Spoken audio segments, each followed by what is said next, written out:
So, been watching Prime Minister's questions, the first ones I think this year, and basically, it's interesting. It's definitely interesting. There was a big portion when it came to Jeremy Corbyn's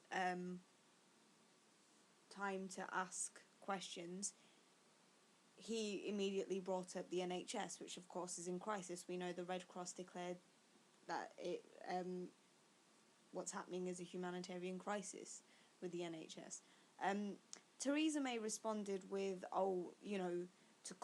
compared with other humanitarian crises happening across the world, to compare what is happening in the UK to this, to call it a humanitarian crisis. She said it was, somehow she tried to make out like it was morally reprehensible to do such a thing. However, Red Cross and the UN, who have also, by the way, said that government sanctions against the disabled, the benefit cuts, they violate human rights.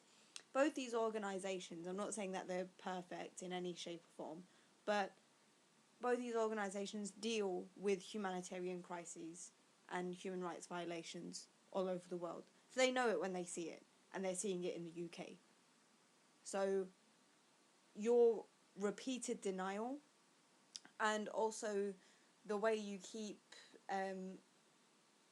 talking about it like it's no big deal, like, oh, it's only a small number of instances, it's not a massive deal. No, it's a massive deal. That's what staff are trying to say. And then you try to turn it around and say, what, are you saying the staff aren't doing their job? No, the staff are doing their job.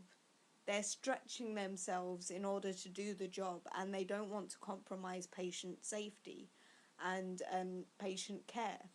But they're being forced to due to government cuts. The government is the issue, not the staff. That's what we're trying to say. That's what the staff have been saying. We need the money. We need the funding. Okay? This we're meant to be, what, 6th richest country in the world, something like that. We're meant to be economically developed, a developed nation. How can we really claim that when, with the way that we are treating the most vulnerable in our society at the moment, the way the government is treating our most vulnerable in our society? And I think May made also a very interesting point, where she said we can only fund the NHS and we can only fund social care if we have a strong economy, and that can only happen under a Conservative government. I'm sorry, haven't you been in power since 2010?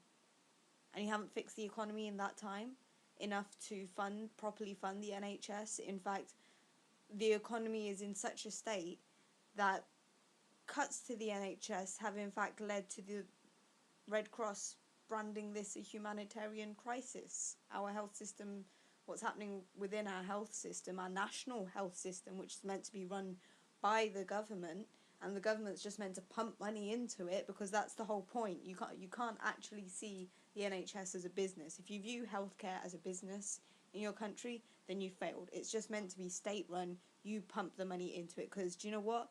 It's the health of your nation, the health of your population, which should be your primary concern.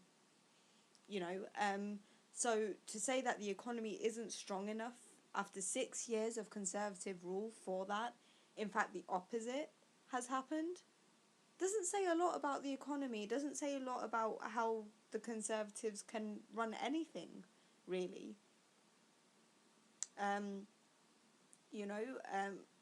Certainly doesn't say a lot for privatisation of the NHS either.